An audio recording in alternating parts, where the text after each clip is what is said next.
Pero nung ako ay bumaba bilang mayor, insurgency free, binayaran ko yung utang. Hindi ko sinasabi na kaya kong bayaran yung utang na ginawa ni BBM. Pero meron akong pagpaplano kung paano balansehin yung utang tsaka yung income noong syudad. So pinanigurado ko na pagkatapos ng termino ko, mababayaran na lahat. Wala nang utang, wala nang mamanahin na utang yung susunod na mayor. Pinanigurado ko na 8th richest city ang Davao City bago ako umalis. Number 4 kami sa competitiveness sa buong bansa. Hindi madali yun ha, dahil nasa Mindanao kami. Usually kapag tumitingin ang mga negosyante pa sa Mindanao, parang wag dyan kasi unstable yung lugar na yan. Pero number 4 kami sa competitiveness. At marami kaming iniwan na mga legacy projects sa Davao City bago ako umalis. Pinanghahawakan ko yun. Yung ginagawa namin sa Office of the Vice President, hindi pa tapos kasi hanggang 2028, hanggang 2028 ba ako? Mai-impeach ako. Kasi Hindi kami papayag, ma'am. hanggang 2028 pa kami, so hindi pa siya tapos, pero pinanghahawakan ko yun. Taon-taon, nagbibigay kami ng report sa taong bayan kung ano yung accomplishments na namin. Yung sinabi namin 1 milyong puno, nagawa namin. Sabi namin 6 na taon, 1 milyong puno, nagawa namin in 2.5 years. So marami pa kaming gagawin hanggang 2028.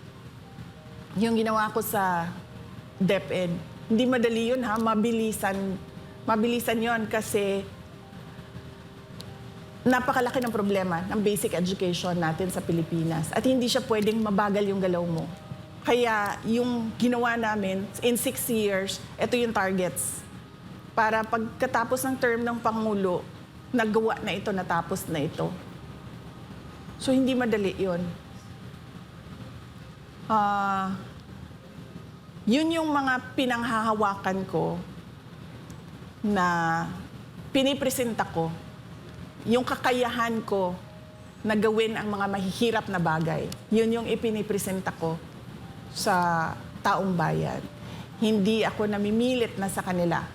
Basta ang ginawa ko, isa ako sa nagpapapili bilang Pangulo.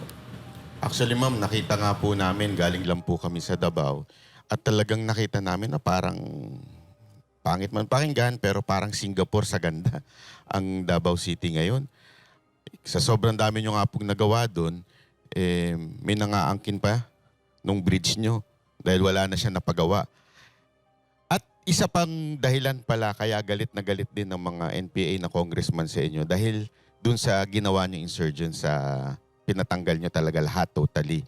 Pag kayo po ba naging Pangulo, isa ho ba yan sa plano ninyo, priority ninyo na mawala na talaga sa Pilipinas yung ganyan? Oo, kailangan na natin tapusin. In fact, malapit na yun matapos noong bumaba si dating Pangulong Duterte. Ang kailangan na lang gawin nung sumunod ay ituloy niya yung mga plano kontra insurgency. Kailangan natin tapusin na yan para yung ating Armed Forces of the Philippines, matutukan nila yung iba pang mga prioridad ng ating bansa. Pero ngayon, kung napansin nyo, ay, nagsisimula ng lumakas yung, ano man tawag yan, rebel groups sa iba't ibang lugar ng Pilipinas.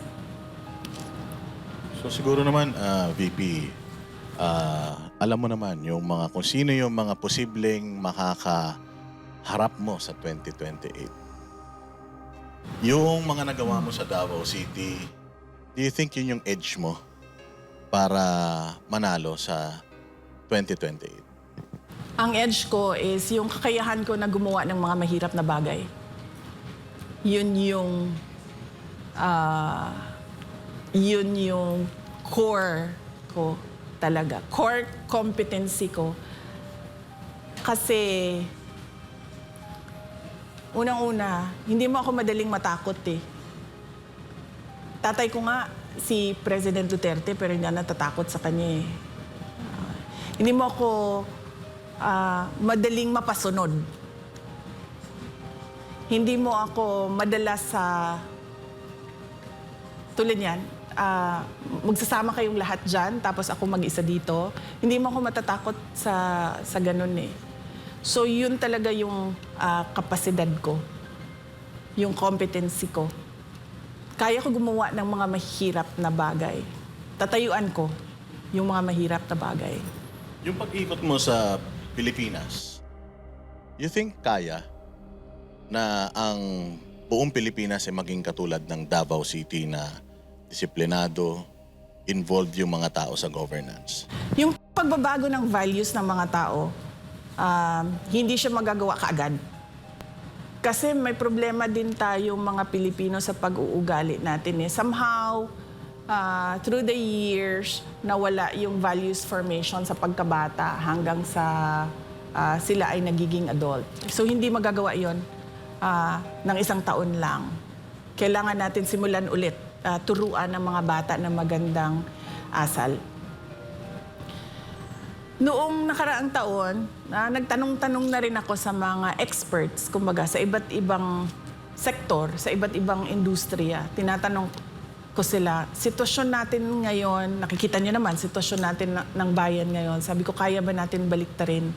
Sabi nila, kaya yan, basta lang matapang yung mag-implement. At pangalawa, yung tightening of the belt ba, magtitipid talaga sa gastos.